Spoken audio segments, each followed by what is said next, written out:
বন্ধু, তার চিঠি আমার বুকের ভিতর খুঁড়ে খুঁড়ে খাচ্ছে। আমি পারি না পুরুষ আমরা আমাদের নিজের ঘরের বউ নিয়ে কেন মরি আর না পুরুষদের নিজের যৌবনে জ্বালা মিটাচ্ছে। আমরা কিছু করতে পারছি না। ছি, ছি, ছি, ছি। আমার মনে হচ্ছে এই দুনিয়ার বেশি দিন নাই রে বন্ধু।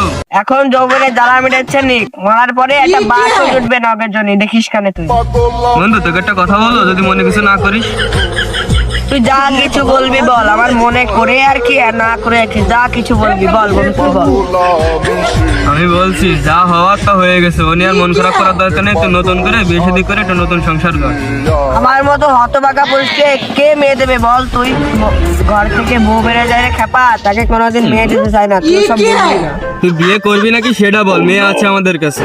কে রে মেয়েটা বল? আমাদের করিম চাচার মেয়ে আলিমবার সাথে শস্য খেতে নাং করতে গিয়ে ধরা খেয়েছে ওই মেয়েটা। ওই নাং করা মেয়ের সাথে আমি বিয়ে করবো? কেন, তোর বউ তো নাং করতে যেতে বিয়ে করেছে, তো করিনি? তাহলে আর করিম চাচার মেয়ে কি দোষ করেছে? তুই ও তো নাং করেছে, তুইও তো বিয়ে কর সমানে সমান। ওই করিম চাচার মেয়েটা তো খেপা চুদি, ওর সাথে কোনদিন বিয়ে করা যায় না। ক্যাপাসিটি তো কি হয়েছে? তুই যে কষ্টটা পেয়েছিস সেটা তোর পাবি না। জড়িয়ে জড়িয়ে তো শুতে পারবি, সে কষ্টটা মুছে দেবে। বন্ধু তুই ওকে বিয়ে কর। যা লাউড়া, ও একটা গাড় মারা মেয়ে আর আমি একটা স্মার্ট ছেলে, ওর সাথে আমার সাথে যাই? মেলা ফুটনো মেয়ে না, মেয়েকে বিয়ে করো করে জীবনে সুখ তো বাবা।